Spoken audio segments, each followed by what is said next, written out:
All right, let's take a look at the homework. Here we have a parallelogram, and you should know how to deal with it, right? They gave us B and they gave us C, and what you need to know is that with parallelograms, these two, they're consecutive, so therefore they're almost like same side interior, and because they're same side interior, the setup is as straightforward as you can be. Once you know what the setup is, because it's the same side interior, you also need to know that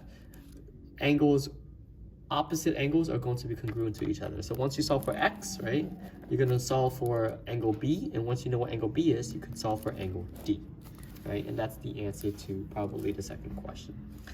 For this piece right here, it's all review, right? So I'm going to do one coordinate, you could figure it out for the other one.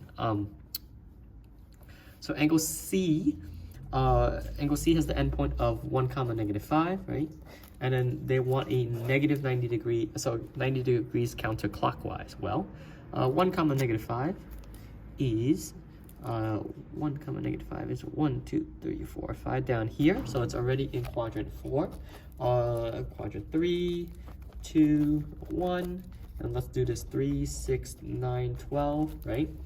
And again, let's do 90 degrees counterclockwise, means you never go from 6 o'clock to 3 o'clock, so it's got to be towards this direction. It's going to be in quadrant 1. So it used to be in quadrant 4. Now it's going to be in quadrant 1.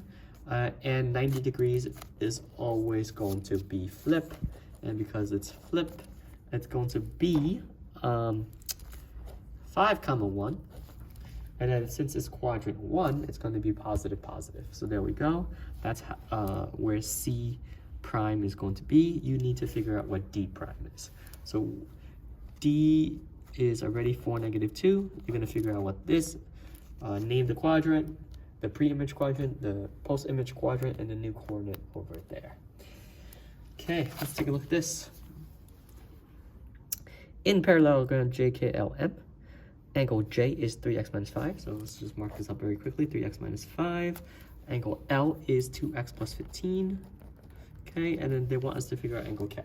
All right, well, that's not relevant right now because first we need to figure out what's the math here. Well, according to the previous video, this is a parallelogram, and the feature of a parallelogram is that opposite side angles are equal, so therefore you set these equal to each other, and then you just solve like normal. So for x, once you get what x is, you plug it in, and in order to get to k, these two, any two consecutive are same side interior, therefore just subtract 180.